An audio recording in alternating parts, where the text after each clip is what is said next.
Well, hello, Mr. Bond. I expect you're wondering why I've brought you here to my underground lair. The reason is, it didn't have a happy ending, this one. The knife I was making, the Mokume Cu Mai, sadly failed. What I think's happened is, during the making of the Mokume Cu Mai, I used brass, copper and nickel. And I believe I had a flaw in there because on the one side of this exquisite little example, we have a beautiful finish, exactly what I was going for. I'm very excited to see. However, a bit like Two-Face from the movies, it's not so pretty on the other side.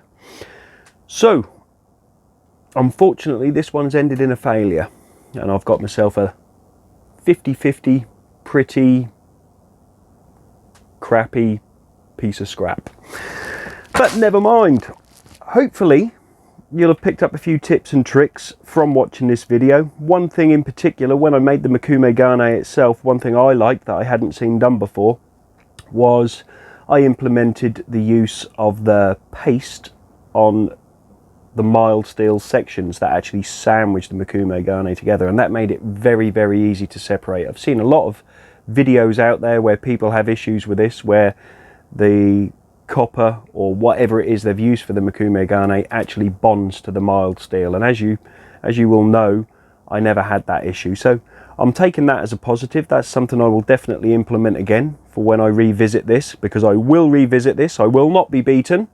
This is all part of the learning process. I call these bumps in the road as opposed to failures, although if you want to call it a failure, feel free to do so. There is a lot of value I've taken from this.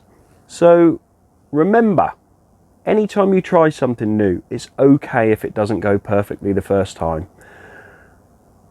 I am definitely going to make this work at some point. I've worked at lower temperatures, just for anyone else who might care to try this. Brass has a melting point of 930 degrees C, so I actually used the heat oven for this particular build, and I kept it at 920 degrees throughout. I don't believe that that's caused me issues. I actually think that that control measure was accurate, and if and when I revisit this project, I will actually go through the exact same process like that. I'll just be a little bit more vigilant in checking the actual billet of Mokume Cu Mai itself prior to then trying to forge it into the knife blade. So, hopefully you've enjoyed what you see. Please remember to like, subscribe and hit the notifications, and I look forward to seeing you in my next video. Remember, make it real, people. Cheers.